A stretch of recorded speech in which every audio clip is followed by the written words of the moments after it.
Hi friends, welcome to లిక్కీ blog 17.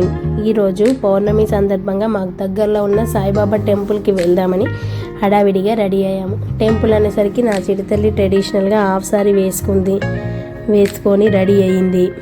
వెళ్తూ వెళ్ళే దారిలో కొబ్బరికాయ తీసుకొని మళ్ళీ బయలుదేరాము.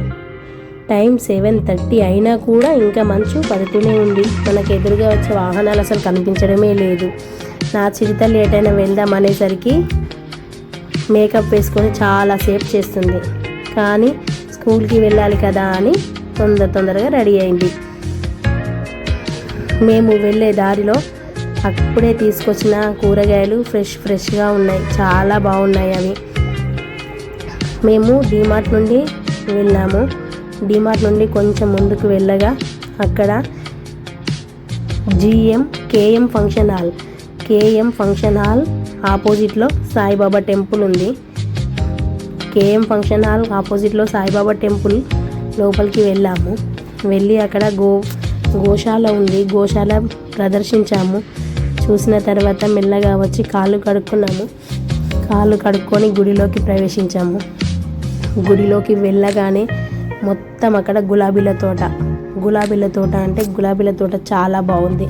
అవి మొత్తం ఓన్లీ బాబా కోసమే చెట్లు నాటారంట. ఆ పూలు మొత్తం బాబా పూజ కోసమే ఉపయోగిస్తారు.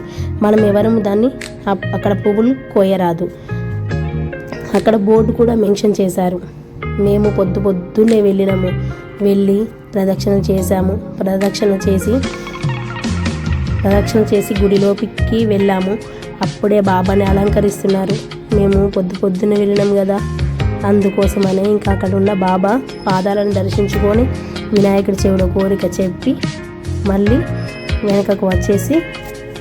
వెనక దారి నుండి వచ్చి అక్కడ కొబ్బరికాయ కొట్టి సాయిబాబా టెంపుల్లో తులసి కోట చాలా విశిష్టమైన తులసి కోటని కూడా దర్శనం చేసుకొని మళ్ళీ రిటర్న్ అయినా. ఓకే ఫ్రెండ్స్, రిటర్న్ అయ్యి ఇంకా నా చిట్టల్ని స్కూల్కి పంపించాను. Please share, subscribe.